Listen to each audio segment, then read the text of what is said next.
You want to shoot this here or somewhere else? Yeah, no, this is good. Actually, what I wanted to talk about, I don't know if you remember me mentioning this, was your parents' response to you getting married. How did they accept Grandma? What they think about you getting married while you were still in the band? Those kinds of things. Oh. Well, I don't remember Mom having any objection to my getting married. I was marriageable age. I was 22, I guess, when I got married. And Helen, your grandmother, was a very presentable woman. She had her feet on the ground, and Mom took to her quite well. She lived in Springfield. I think I mentioned this earlier. And of course, I lived in Davenport. So when I wasn't playing in the band down there, we were 180 miles apart, and that was a little hard to take. And so finally, we decided when we got serious that she would move up to Davenport and get a little place to stay there and work in one of the department stores. That's what she was doing down there, selling in a department store. And she did. She came up there and got a room in a home, and worked up there. So we were together. And that was we were approaching the time we were going to get married. Then we were getting pretty close to it because we were making plans. And well, she was accepted in the family very well. She fit in, and I had a funny thing happen. Before I started going with your grandmother, I had a girl in Davenport that I went out with a lot. Going steady with her when I was in Davenport, and going steady with your grandmother when I was down there. But of course, later on, Frances took a back seat because I was too busy with Helen. But anyhow, there was a time when I don't know how the circumstances were, but they met each other, and we played all of our jobs, or a great many of our jobs were right around Davenport, so that you could drive out to wherever we were playing. So they'd both go out to dance. And back in those days, why women would dance together, you know, it was perfectly all right, nothing wrong with it. And it was a funny experience sitting up on the bandstand, seeing those two out there dancing together, and they seemed to get along. They'd laugh and everything else. And how did they happen to get together like that? Well, they must have met somewhere or something. I don't know. And I was in a position that, with Frances, gosh, I couldn't let her down, you know. And so I suppose I said, well, look, let's all go out to dance, you know, something like that. And so anyhow, they were agreeable and it worked out all right. How did it work out all right? Strange situation. Did they know about each other? Oh yeah, Oh. yeah. Helen knew that I was going with Frances, or had been going with her. And Frances didn't know as much about Helen because I didn't think there was going to be too much opportunity for her to meet until she moved up there. And when she moved up there, it had to happen, I guess. So how did you break the news to your mom about you getting married?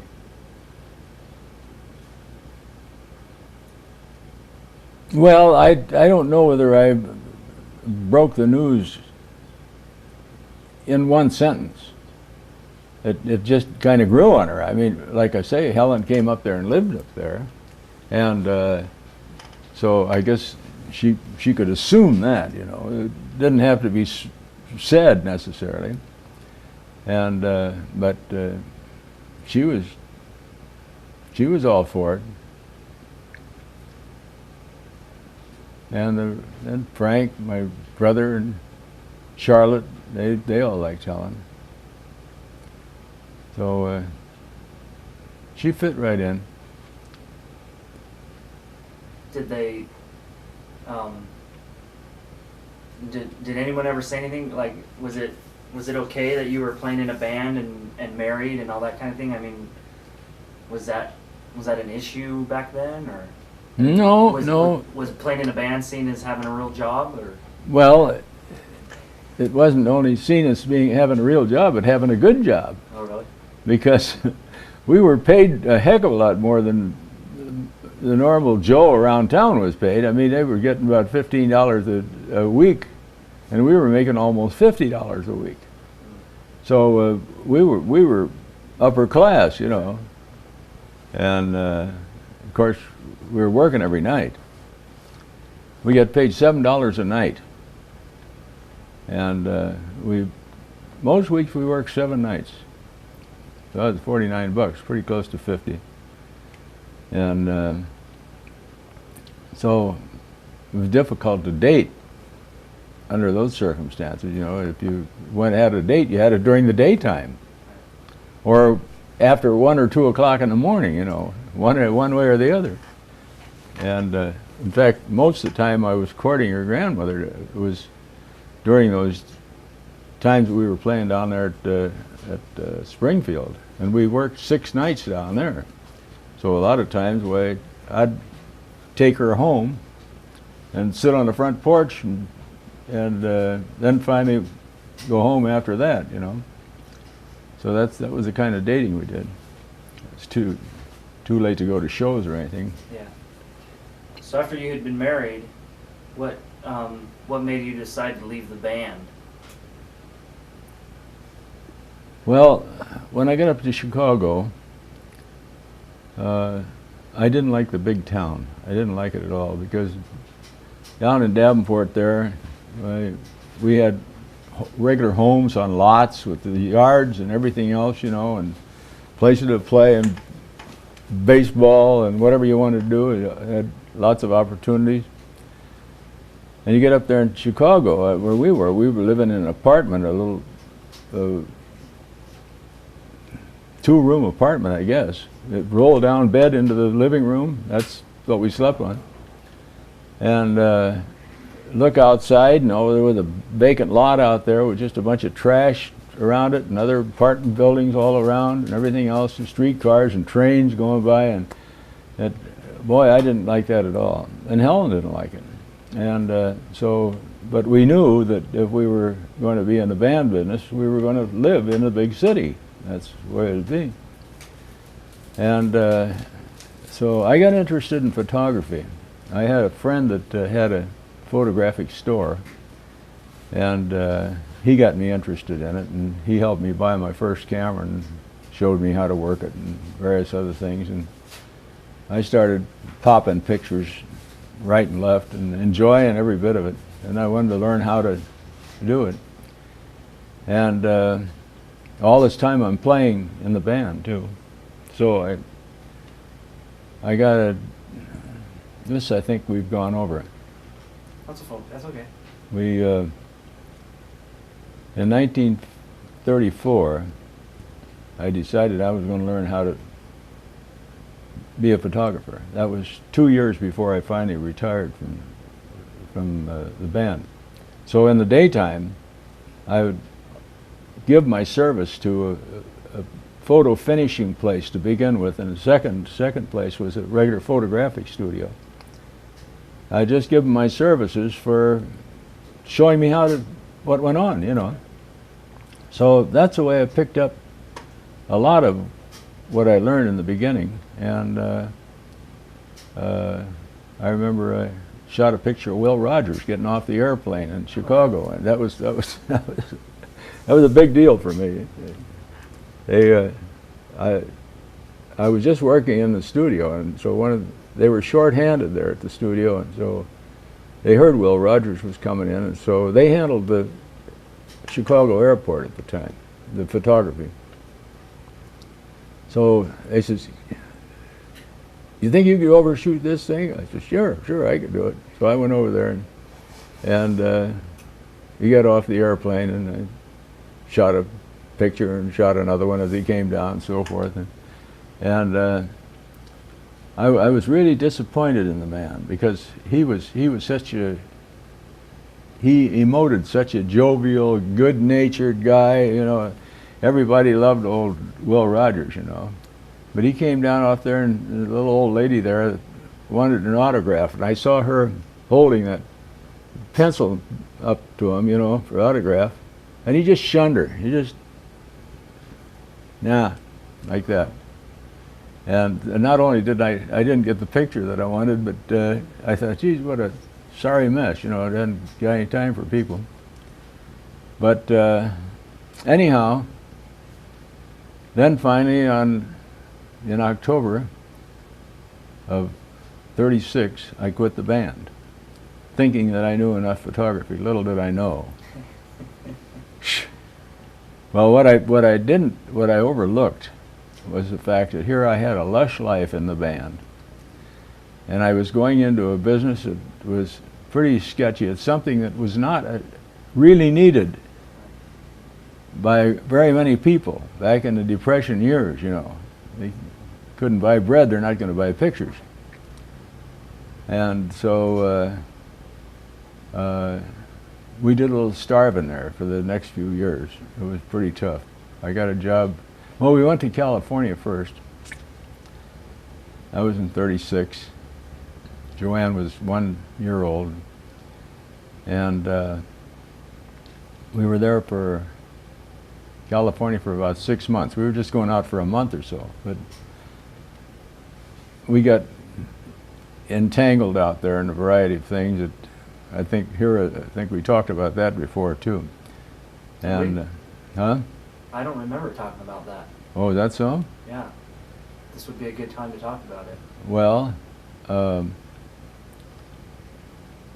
Ralph Steve, very, very good friend of mine for most of my life, and his family had moved to California the previous year, in '35.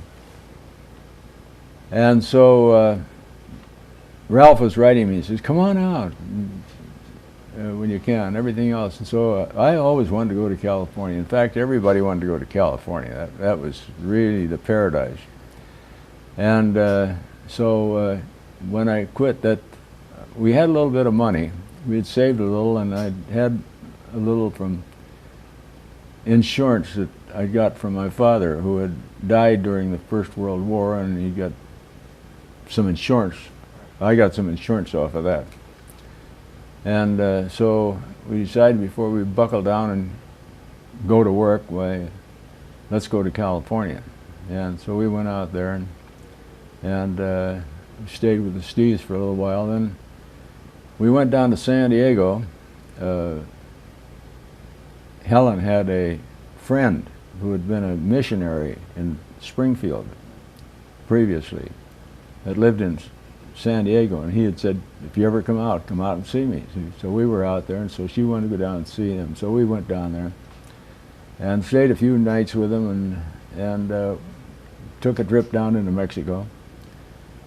And he was a milkman. And I went around his route with him a couple of times, and he was talking about, boy, I know there's a restaurant we could make a lot of money in. And so he's giving me this pitch about it. And I saw the restaurant because I went on the milk route. And he said, I know what kind of business they do because I sell the milk, all their milk products. And so I looked in on the restaurant and everything else. It looked good to me. I didn't know anything about restaurants. But he kept talking about this restaurant and said, boy, if we could get together on this thing. And so he got me half interested in it. I loved California, and I thought, geez, if I could get an anchor, some reason to be here, you know. Yeah. So I think that's the reason that I was drawn into this thing. So we put equal parts of money in there and bought the thing. We bought it cheap enough, of course, but we still got beat. They really took us to cleaners. We found out we paid for their refrigerator and everything else like that, and the sinks and stuff like that, only to find out after we got them that they had only paid part. They were still paying on time on them, and we got the rest of the bill. Talk about dummies. But anyhow, that went to the wall at that following Christmas. It was in the meantime. I can't think of the guy's name. Anyhow, the guy, the milkman, we'll call him. He got a little sick of that. He said, "This is too much work for me. I'm working day and night," and he really was, because back in those days, the milkman had to do their own collecting from the route from all these people, and boy, he spent a lot of time trying to get his money. And so he didn't have a lot of time, and his wife had to come over and work there, and they had a couple kids, so it was a tough go for him. So he said he wanted out. He wanted me to buy him out. I didn't want to buy him out. I wanted him to buy me out, you know. But I lost that battle, and so I bought him out. And so Helen and I just ran it, and we had some help. Got a cook in there and a few other people. But it never made an awful lot of money for us, and I fed the people too good. I gave them too big of portions, you know. And we had all the business in the world, but the more business we had, the broker we got. So we were pretty disgusted. Along came Christmas time, so then we went up to see Ralph and his family for Christmas. So we were up there several days, and boy, the thought of going back to that restaurant, we just closed it over the holidays, put a sign up there. And the more we thought about going back to that restaurant, the sorrier the prospect looked. So when we got back, we closed the place and offered it up for sale or rent, whatever we could get out of it. But nothing happened, so when we left there, we left all of the furnishings in there, and I told the landlord was a nice guy. He lived upstairs. I said, see if you can sell this stuff and take something out for your trouble and send the rest to me. And I gave him my address. I never got a dime out of it, and so I don't know what happened to it, but we lost a bundle on that crazy thing. But anyhow, those are the reasons we were there long. We still stayed there longer. We went back to, let's see, where did I? No, I know what I did. I met Tim Childs when I first went there. He was a friends of mine from back in Davenport who had moved to San Diego, and he was the photographer. And he had been on the newspaper, the San Diego Union Tribune, but by the time I got there, he had his own commercial business. And so when I called Ken Bogens and told him I was in town and wanted to know if he knew any photographers around I'd get connected with, he mentioned Tim right off the bat. Well, Tim and I hit it off real well. And I spent a lot of time with him. He taught me an awful lot of stuff. And not only about photography, but how to sell and how to do everything. I mean, nobody is any more of a dodo than a musician. Because he goes around at the wrong time of the social time. At night he's working when everybody else is socializing. And the only people he's ever with is his musician buddies. And nobody's smarter than the smartest guy in the band, see? And that's the way it was with me. I mean, I knew music, but that was it. As far as public relations are concerned, I was a real dodo. Well, Tim changed all that. At least he tried. And he was a great, great buddy. I love that man. And he died too soon. He died in 1946 from some sort of an ailment. I don't know what it was. But also, after I quit the restaurant, he got me a job cleaning, swabbing out the floors of the garage for the electric light company there in the city. Tim had a studio up on the top floor of their building, and so he knew the people pretty well, and so they had a big garage where they kept all of their trucks, you know. And so every morning when all the trucks were gone, I had to swab that floor out. And boy, I had that thing shining like your kitchen table. And but anyhow, I got tired of that too, and I finally, and Helen wanted to get back because we had put our furniture in storage and things. We had just gone out to California for a month or so, and she had gotten a job too in a restaurant, one of the best in town down there in San Diego.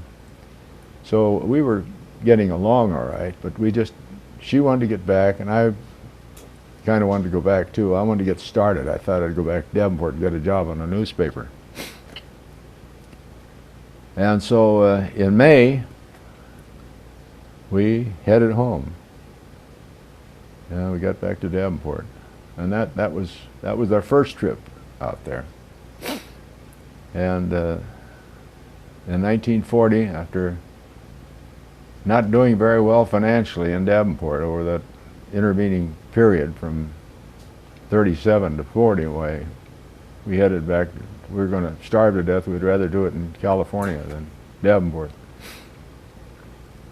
And then after I'd been there, we got there in May. It was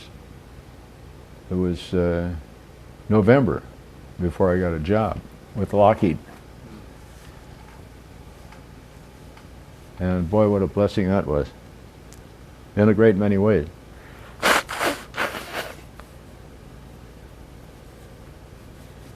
So were you, go ahead and finish whatever you were saying, gonna say. Well, I was just going to say that that established the pattern for the rest of my life. And first the Lockheed job, and the association, the friends that I made while I was there,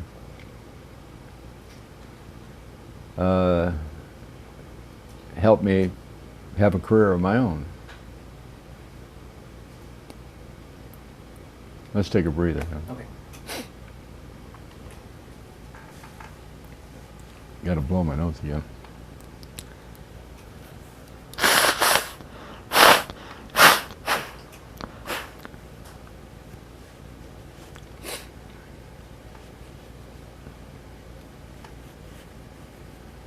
You want to get a glass of water or something? Hmm? You need a glass of water? Or Yeah, I think I'm going to get a drink of water. Hold 'em up all right? Ooh, dear. Boy, Slowly. I went up, this leg had been pretty good, but this morning I went over and aqua-robed, aerobics Oh. with Marcy. And boy, the thing is raising Cane this afternoon. Give it too much of a workout, I guess. Yeah. What you doing, Tootie? You want a drink of something? I'm fine, thanks.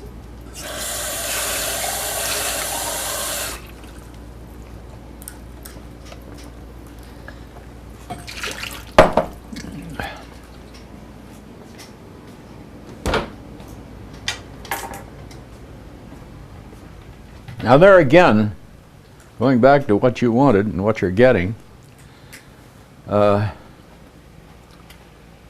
talking about the events, when they happened and everything like that, and we're still not getting around to the feels, you know. The emotional part of the stuff that we were talking about. We haven't got my end of that. Oh, I'll get it. Don't worry. You'll get it? Boy, I'm counting on you, pal. I'm not hearing anything. Do these work? What? These headphones? I don't know what they do or not. Where'd you find them? Just laying on your little cabinet there. Oh, those that were here? They were on that Oh, yeah. cabinet over there. Oh, yeah, that's... I'm not hearing anything though. They should work. 1, 2, 3, 4. Well, you work, just the headphones don't. I'm not sure if it's probably some button I have to turn on. I'm not seeing. Oh, there we go. Now can you hear it? Yep.